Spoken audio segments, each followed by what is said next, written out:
Hello दोस्तों, good morning all of you. दोस्तों, आज मैं संविधान के एक पार्ट को लेकर के आपके बीच उपस्थित हूँ और संविधान का वो पार्ट हमारा अभी राष्ट्रपति से संबंधित चलता है। दोस्तों, आपको बहुत अच्छा से पता होगा कि राष्ट्रपति जो है वो संघीय कार्यपालिका के अंग होते हैं और हम लोग संघीय कार्यपालिका को पढ़ रहे हैं।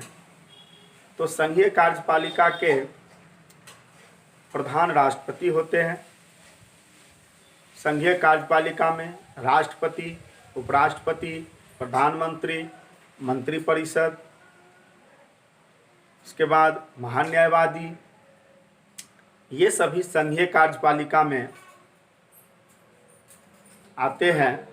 साथ ही दोस्तों, राज्य में जब आप देखेंगे सभी राज्यों में, हमारे सभी 28 के 28 राज्यों में राज्यपाल, मुख्यमंत्री, मंत्रिपरिषद, महाधिवक्ता, ये सभी लोग राज्य के कार्यपालिका के अंग हैं। दोस्तों, अभी हम राज्य के कार्यपालिका की बात नहीं कर रहे हैं, अभी हम केंद्र के कार्यपालिका के बारे में अध्ययन कर रहे हैं। तो केंद्र के कार्यपालिका में हम लोग बारी बारी से सबके बारे में पढ़ेंगे। तो शुरुआत हमारा राष्ट्रपति से हुआ है और राष्ट्रपति एक बहुत लंबा टॉपिक है और बहुत सावधानी से पढ़ना जरूरी है। दोस्तों, राष्ट्रपति के बारे में अक्सर यह कहा जाता है कि राष्ट्रपति नाम मात्र के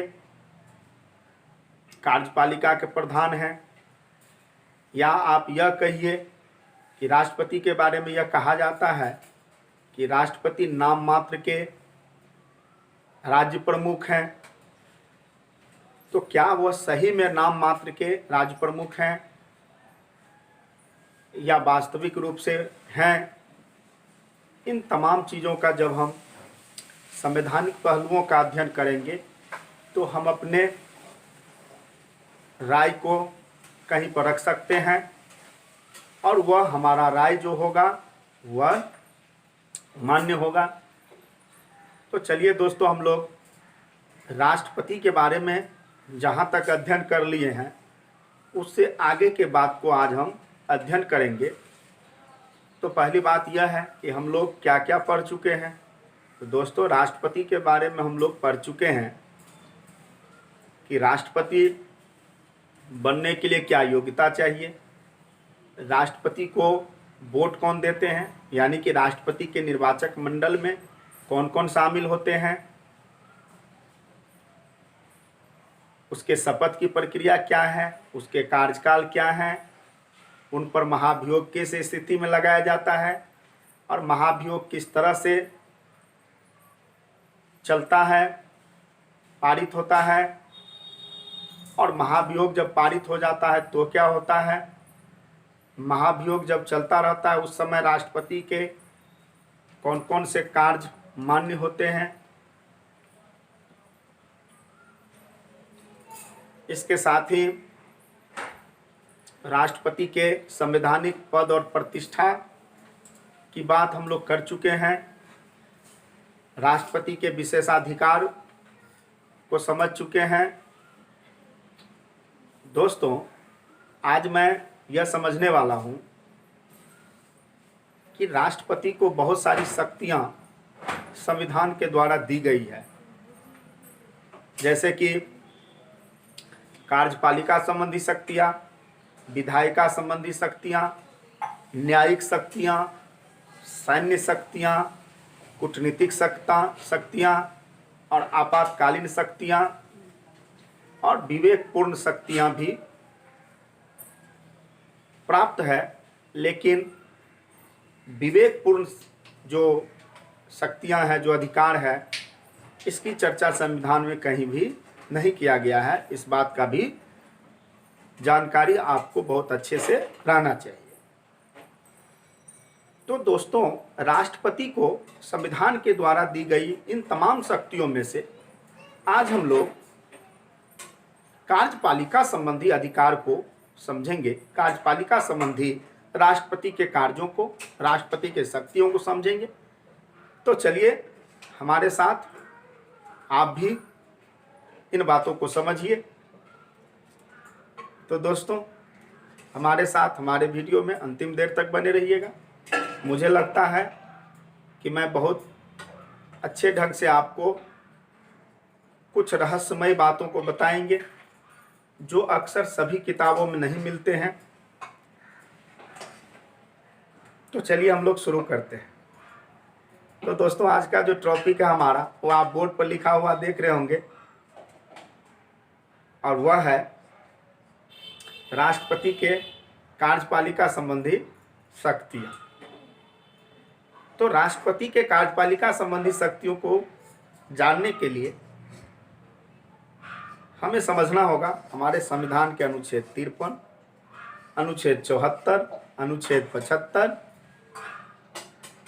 अनुच्छेद 76, अनुच्छेद 77 और अनुच्छेद 78।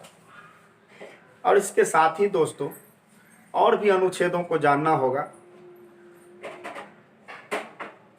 तो चलिए एक एक करके हम लोग समझते हैं। तो सबसे पहली बात तो हम समझते हैं अनुच्छेद 53 को लेकर। दोस्तों हमारे संविधान के अनुच्छेद 53 में बहुत ही स्पष्ट ढंग से यह लिखा गया है कि राष्ट्रपति जो हैं वो संघीय कार्यपालिका के प्रधान होंगे। और ऐसा क्यों है, इस पर यदि हम चर्चा करें तो यह एक महत्वपूर्ण प्रश्न बन सकता है। दोस्तों आपको जानना चाहिए कि हमारे देश में संसदात्मक शासन प्रणाली को अपनाया गया है, और संसदात्मक शासन प्रणाली के प्रमुख अंग संसद होते हैं, और संसद के जो अंग हैं वो लोकसभा, राज्यसभा और राष्ट्रपति होते हैं। संसद में भले ही लोकसभा, राज्यसभा, राष्ट्रपति हैं, लेकिन जहां तक बात कार्यपालिका की होती है तो कार्यपालिका में जो है वो प्रधानमंत्री, मंत्रिपरिषद और राष्ट्रपति ही यहां से रहेंगे। तो अनुच्छेद 53 स्पष्ट रूप से कहता है कि राष्ट्रपति जो होंगे वो संघ की कार्यपालिका शक्ति के प्रधान होंगे, और संघ की कार्यपालिका शक्ति राष्ट्रपति में निहित होगा, राष्ट्रपति में निहित होगा। साथ ही यह भी बताया गया है कि कार्यपालिका संबंधी शक्तियों का प्रयोग राष्ट्रपति अपने अधीनस्थ पदाधिकारियों के मदद से करेंगे। और यहाँ पर जब अधीनस्थ पदाधिकारियों की बात हो रही है तो अधीनस्थ पदाधिकारियों का अर्थ यहाँ पर आपको समझना चाहिए कि बात प्रधानमंत्री और मंत्रिपरिषद की हो रही है। तो यहाँ पर दो बातें आपको समझना चाहिए। पहली बात तो यह समझना चाहिए कि कार्यपालिका की जो शक्ति है वो राष्ट्रपति में निहित होगा, और दूसरी बात आपको यह समझना होगा कि राष्ट्रपति जो है वह प्रधानमंत्री और मंत्रिपरिषद के सलाह पर कार्य करेंगे। चूंकि हमारे देश में संसदात्मक शासन व्यवस्था है, इसलिए प्रधानमंत्री और मंत्रिपरिषद को व्यवहारिक शक्तियां, वास्तविक शक्तियां प्राप्त हैं, जबकि राष्ट्रपति को प्रधानमंत्री और मंत्रिपरिषद के सिफारिश पर ही काम करना पड़ता है। इसीलिए आप कह सकते हैं कि राष्ट्रपति जो है हमारे देश के नाम मात्र के ही प्रधान होते हैं, जबकि वास्तविक प्रधान प्रधानमंत्री और मंत्रिपरिषद होते हैं। ये बातें हो गई अनुच्छेद 53 की। अब चलिए दोस्तों हम लोग बात कर लेते हैं अनुच्छेद 74, जो राष्ट्रपति के कार्यपालिका संबंधी शक्तियों का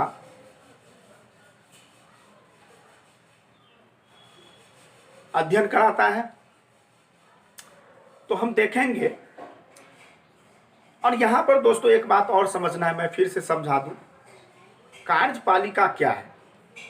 दोस्तों कार्यपालिका सरकार के वह अंग है जो विधायिका के द्वारा बनाए गए नियम एवं कानूनों को लागू करते हैं। उसी नियम एवं कानूनों के अनुसार शासन प्रशासन को चलाते हैं, उसी को कार्यपालिका कहते हैं।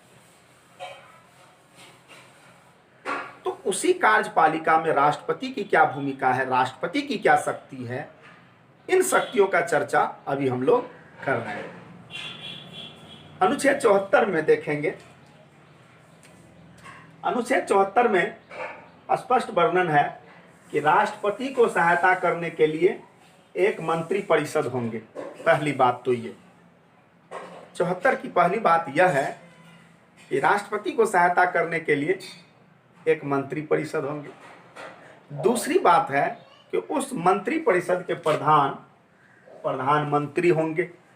तीसरी बात यह है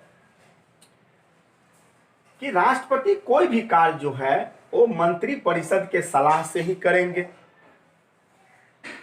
और चौथी बात यह है, जो आज के वर्तमान के संविधान के अनुसार यदि देखें तो यह है कि राष्ट्रपति जो है मंत्री परिषद के द्वारा दिए गए सिफारिश को एक बार पुनर्विचार के लिए भेज सकती है,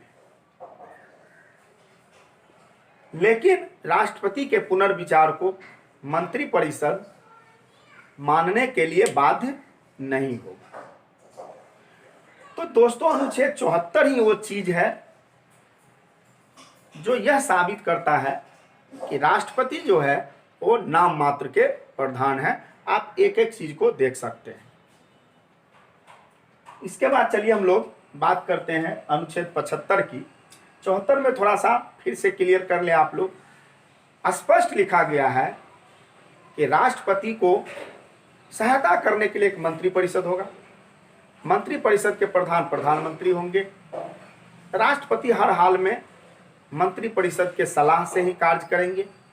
और चौथी बातें लिखी गई है कि राष्ट्रपति जो है मंत्री परिषद के द्वारा की गई सिफारिश को एक बार पुनर्विचार के लिए भेज सकती है, लेकिन वह विचार प्रधानमंत्री और मंत्री परिषद मानने के लिए बाध्य नहीं होगा। तो ये सब बातें हैं जो राष्ट्रपति को एक रबर स्टाम्प साबित करता है। मुख्य परीक्षा में खास करके बीपीएससी और यूपीएससी के मुख्य परीक्षा में कई बार प्रश्न पूछे गए हैं कि राष्ट्रपति नाम मात्र के प्रधान है, यानी राष्ट्रपति एक रबर स्टाम्प के रूप में कार्य करते हैं। विवेचना करें तो इस तरह के प्रश्नों के उत्तर लिखने में अनुच्छेद 74 जैसे बातों को दर्शाना पड़ता है। अब चलिए दोस्तों अनुच्छेद 75 की बात करते हैं। अनुच्छेद 75 बहुत ही खूबसूरत है, जरा सा देखें क्या है। अनुच्छेद 75 में आप देखेंगे तो मुख्य रूप से 2-3 बातों को ध्यान में रखना होगा। 2-3 बात आप ध्यान में रखिए और इसको याद कीजिए। देखिए, राष्ट्रपति जो है वो प्रधानमंत्री को नियुक्त करते हैं, यानी कि प्रधानमंत्री की नियुक्ति राष्ट्रपति करते हैं। दोस्तों आपको बता दें कि प्रधानमंत्री की नियुक्ति तो राष्ट्रपति करते हैं, लेकिन किसको? राष्ट्रपति प्रधानमंत्री किसको बनाएंगे, किसकी नियुक्ति प्रधानमंत्री के रूप में करेंगे? तो दोस्तों स्पष्ट समझना चाहिए कि लोकसभा में जो बहुमत दल के नेता होंगे उसी को राष्ट्रपति प्रधानमंत्री के रूप में नियुक्त करेंगे। अब यहां पर बहुमत भी एक शब्द आ गया। हमारे संविधान में बहुमत को भी परिभाषित किया गया है, स्पष्ट बहुमत को भी परिभाषित किया गया है। और जहां तक बातें लोकसभा की है तो लोकसभा के बारे में स्पष्ट जानकारी आपको होना चाहिए कि हमारे लोकसभा में 545 सदस्य होते हैं और 545 सदस्यों में 2 सदस्यों को राष्ट्रपति मनोनीत करते हैं, एंग्लो इंडियन को मनोनीत करते हैं 2 सदस्यों की। तो 2 सदस्यों को जब राष्ट्रपति मनोनीत करते हैं एंग्लो इंडियन सदस्यों से, तो कितने बच गए? 543। दोस्तों, जस्ट आधा से अधिक सीटें प्राप्त करना स्पष्ट बहुमत प्राप्त करना कहलाता है। तो 543 के आधा से अधिक कीजिएगा तो होता है 272। लोकसभा में यदि किसी पार्टी को 272 सीटें प्राप्त हो जाती है तो हम कहते हैं कि उन्हें स्पष्ट बहुमत मिल गया, यानी कि उन्होंने एक जादुई फिगर को प्राप्त कर लिया और उस दल को बहुमत वाले दल माना जाता है और उस दलों के एक नेता को राष्ट्रपति प्रधानमंत्री के रूप में नियुक्त करते हैं।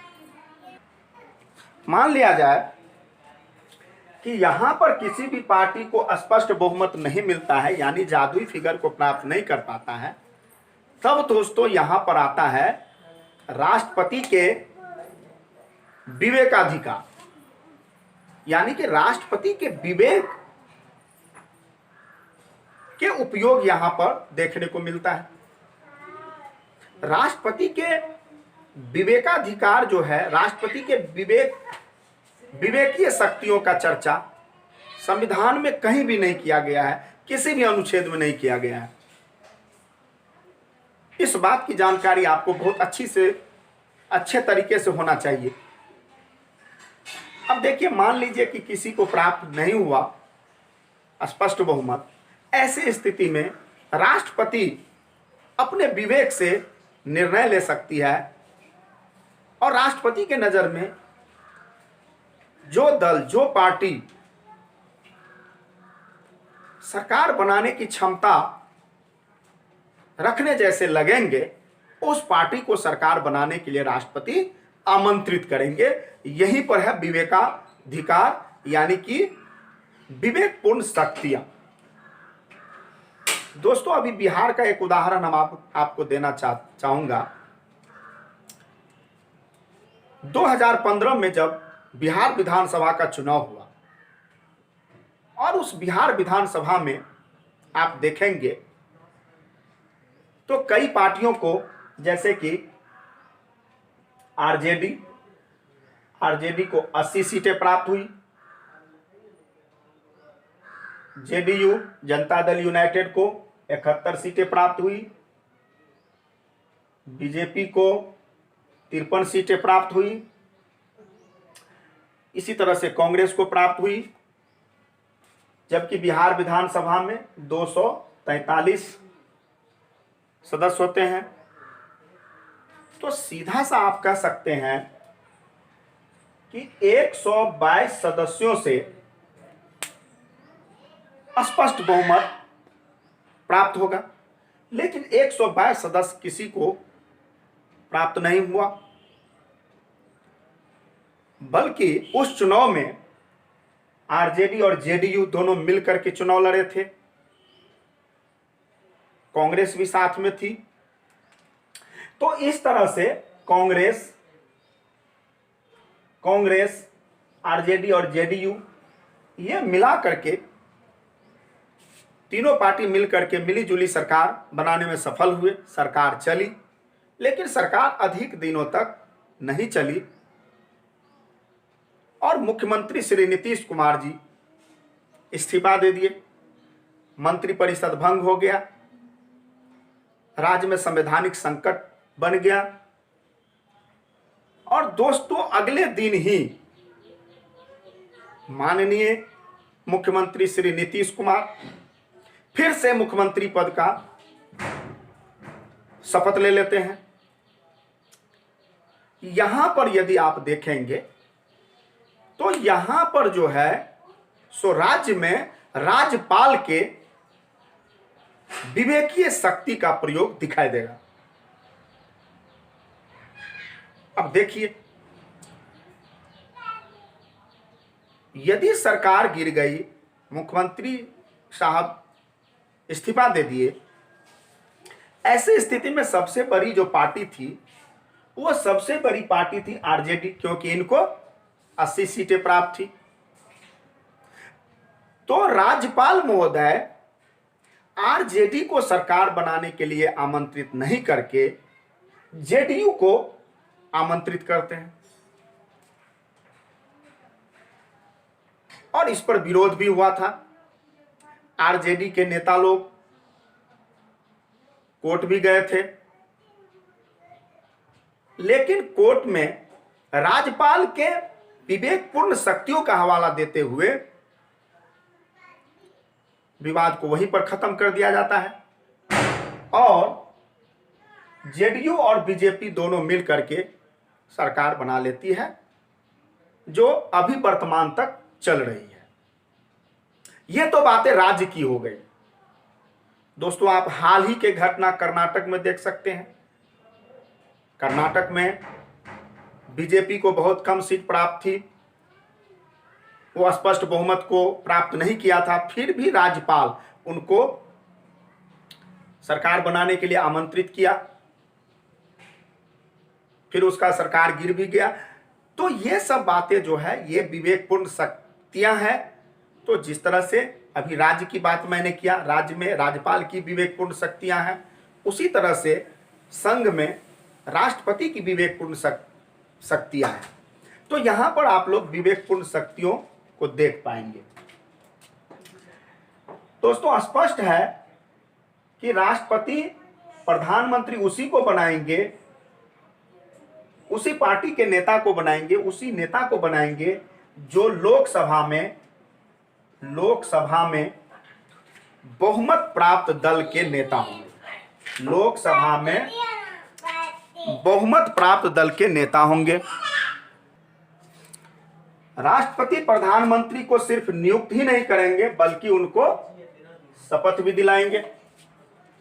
दोस्तों, आपको जानना चाहिए कि प्रधानमंत्री हो या अन्य कोई मंत्री हो, ये अपने पद की शपथ, विभाग के शपथ नहीं लेते हैं, अपने मंत्री पद के शपथ लेते हैं। अब जैसे किसी को शिक्षा मंत्री बनाया जा रहा है, मानव संसाधन मंत्री, मानव संसाधन विकास मंत्री बनाया जा रहा है, तो वे अपने विभाग के रूप में शपथ नहीं लेंगे, बल्कि वो मंत्री पद के शपथ लेते हैं। इस बात की जानकारी हमें रहना चाहिए। राष्ट्रपति जो है प्रधानमंत्री की नियुक्ति भी करते हैं, उनको शपथ भी दिलाते हैं, और साथ ही साथ दोस्तों मंत्रियों की नियुक्ति प्रधानमंत्री के सलाह पर करते हैं। मंत्रियों के नियुक्ति करते हैं, मंत्रियों के विभाग की बंटवारा नहीं करते हैं। विभाग का बंटवारा प्रधानमंत्री करते हैं। यह प्रधानमंत्री का विवेकपूर्ण शक्तियां है। प्रधानमंत्री अपने विवेक से जिसको चाहेंगे कोई भी विभाग दे सकते, किसी भी विभाग के मंत्री बना सकते हैं। मंत्रियों के विभाग की बंटवारा प्रधानमंत्री करते हैं, जबकि मंत्रियों की नियुक्ति प्रधानमंत्री के सिफारिश पर राष्ट्रपति करते हैं और मंत्रियों को शपथ दिलाते हैं। और मंत्रियों के शपथ किसी विभाग की शपथ नहीं दिलाते हैं, बल्कि वो मंत्री पद के रूप में शपथ लेते हैं। इस बात की जानकारी आपको बहुत अच्छे से होना चाहिए। इसके साथ ही दोस्तों आपको जानना चाहिए कुछ बातों को, जैसे कि मंत्री परिषद की सलाह पर राष्ट्रपति महान्यायवादी के नियुक्ति करते हैं, शपथ दिलाते हैं, और महान्यायवादी जो है वो राष्ट्रपति के प्रसाद प्रयत्न पद पर बने रहते हैं। इस बात की जानकारी आपको होनी चाहिए, और इसकी चर्चा जो है अनुच्छेद 76 में की गई है। अनुच्छेद 76 जो है अटॉर्नी जनरल से संबंधित है, यानी कि महान्यायवादी से संबंधित है। तो महान न्यायवादी को नियुक्त कौन करेंगे? राष्ट्रपति करेंगे।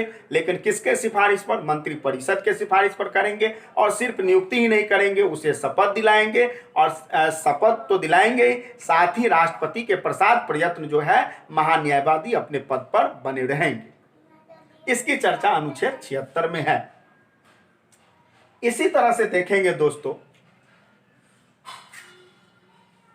जिस तरह की बातें अनुच्छेद 76 में महान न्यायवादी से संबंधित है, ठीक है, उस तरह की अन्य बातों को भी आप समझिए। देखिए, कैग यानी कि सीएजी, नियंत्रक और महालेखा परीक्षक की नियुक्ति राष्ट्रपति करते हैं और उसको शपथ दिलाते हैं, लेकिन ये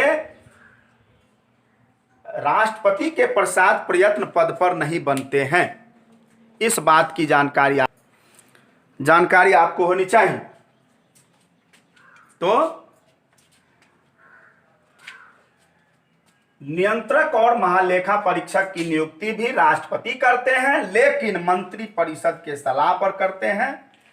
यहां पर आपको बहुत बारीकियों को समझने की जरूरत है। महान न्यायवादी में और नियंत्रक एवं महालेखा परीक्षक में दो बातें समान रूप से हैं। जैसे महान न्यायवादी की नियुक्ति राष्ट्रपति करते हैं और सीएजी की नियुक्ति भी राष्ट्रपति करते हैं। महान न्यायवादी को शपथ राष्ट्रपति दिलाते हैं, महालेखा परीक्षक को भी शपथ राष्ट्रपति दिलाते हैं। जबकि एक अंतर भी है, और अंतर क्या है? महान न्यायवादी जो है राष्ट्रपति के प्रसाद प्रयत्न पद पर बने रहते हैं, जबकि नियंत्रक और महालेखा परीक्षक में ऐसी बातें नहीं है। ये राष्ट्रपति के प्रसाद प्रयत्न नहीं बने रहते हैं, बल्कि इनको हटाने के अलग तरीके हैं। इनको संसद हटाती है, और संसद बिल्कुल उसी तरह से हटा सकती है जिस तरह से सुप्रीम कोर्ट के न्यायाधीशों को हटाया जाता है। ठीक है दोस्तों, अब चलिए, मंत्रिपरिषद के सलाह पर राष्ट्रपति जो है सभी 28 राज्यों के राज्यपाल की नियुक्ति करते हैं, और राष्ट्रपति के प्रसाद प्रयत्न ये सभी पद पर बने रहते हैं। यहां पर शपथ की बात नहीं है। देखिए, राज्यपाल की नियुक्ति तो करते हैं, लेकिन शपथ की बात नहीं है। शपथ जो है कौन दिलाते हैं? राज्यपाल को शपथ दिलाते हैं राज्य के मुख्य न्यायाधीश। तो यहां पर शपथ नहीं है, प्रसाद प्रयत्न है। राज्यपाल भी राष्ट्रपति के प्रसाद प्रयत्न पद पर बने रहते हैं। साथ ही दोस्तों, आपको जानना चाहिए, हमारे देश में वर्तमान में 8 केंद्र शासित प्रदेश हैं, और 8 केंद्र शासित प्रदेश में 3 केंद्र शासित प्रदेश जो है दिल्ली, पुदुचेरी और अंडमान निकोबार। यहां पर दोस्तों उपराज्यपाल होते हैं, डिप्टी गवर्नर होते हैं, एजी होते हैं, और उस डिप्टी गवर्नर की नियुक्ति मंत्रिपरिषद के सलाह पर राष्ट्रपति करते हैं। ठीक है, राष्ट्रपति नियुक्त करते हैं, शपथ दिलाते हैं, और ये राष्ट्रपति के प्रसाद प्रयत्न पद पर बने रहते हैं। ठीक है दोस्तों,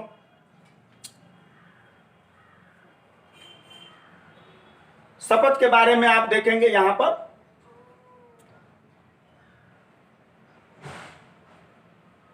तो देखेंगे शपथ जो है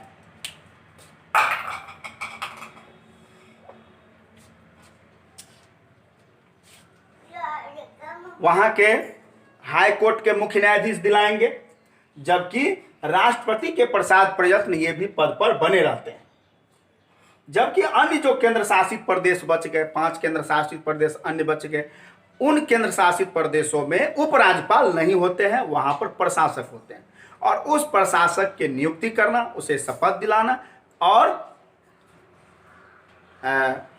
राष्ट्रपति के प्रसाद प्रयत्न ये पद पे बने रहते हैं। इस बात की भी जानकारी आपको रहना चाहिए।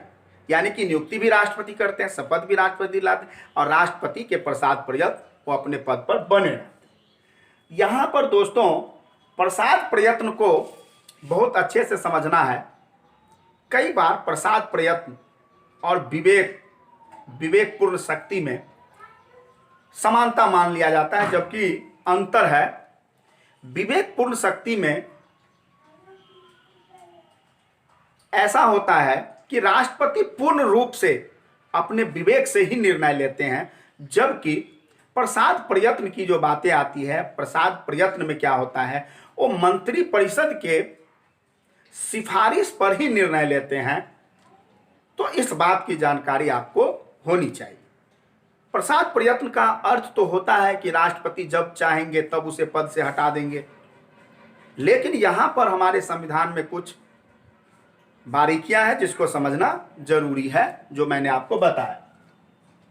इसके बाद दोस्तों अनुच्छेद 77 को यदि आप देखेंगे तो अनुच्छेद 77 में दो बातें स्पष्ट है। यदि उसको दो भाग में, अनुच्छेद 77 को दो भाग में बांट के देखें तो स्पष्ट हो जाएगा। क्या है? संघ सरकार के सभी कार्य राष्ट्रपति के नाम से किए जाते हैं।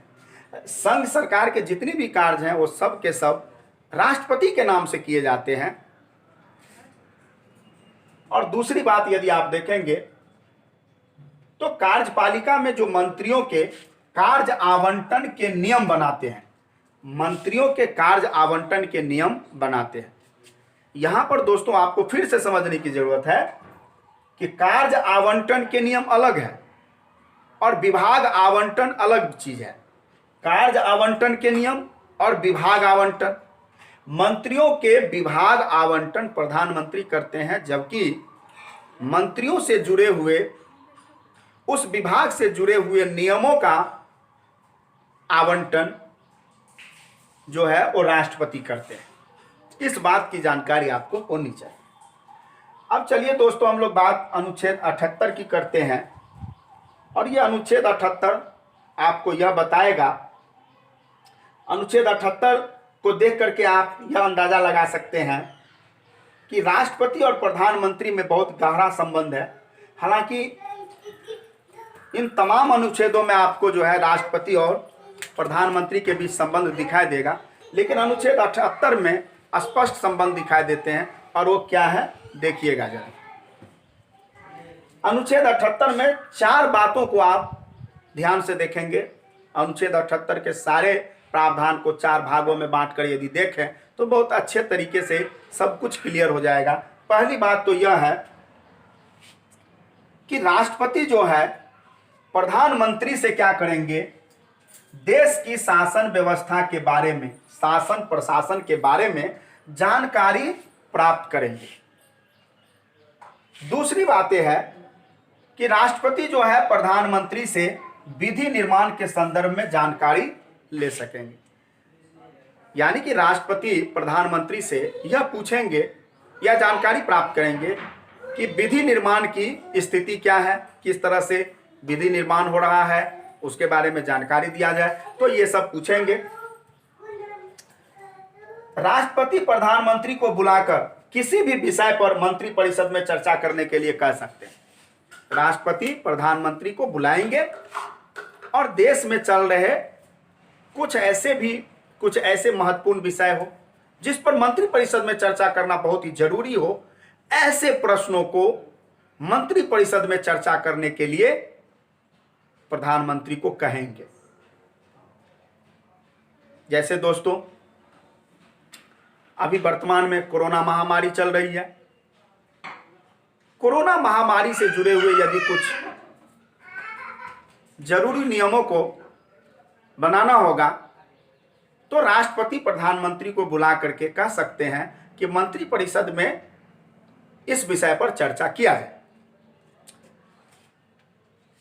चौथी और सबसे महत्वपूर्ण बात यह है कि प्रधानमंत्री का संवैधानिक कर्तव्य है कि मंत्री परिषद के और देश में चल रहे सभी प्रकार के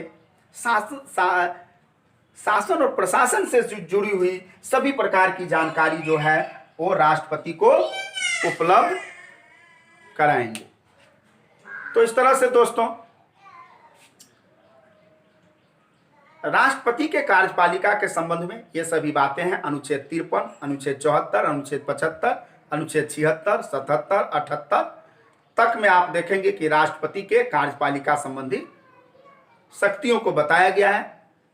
ये शक्तियां तो सभी किताबों में आपको देखने को मिल जाएगा, लेकिन कुछ बारीकियां यहां पर आपको समझने का अवसर मिला होगा, ये मुझे विश्वास है। यदि आप वीडियो को दोबारा देख लेंगे तो और भी बहुत अच्छे से समझ लेंगे दोस्तों। तो चलिए, वीडियो को हमारे साथ अंतिम देर तक देखने के लिए बहुत बहुत धन्यवाद। फिर दोस्तों अगले वीडियो में राष्ट्रपति से जुड़े हुए अन्य शक्तियों की बात हम लोग करेंगे, विधायिका संबंधी शक्तियों की बात करेंगे। तो मिलते हैं उस वीडियो में, तब तक के लिए बहुत बहुत धन्यवाद। आप लोग खुश रहिए, व्यस्त रहिए और जमकर पढ़ाई कीजिए।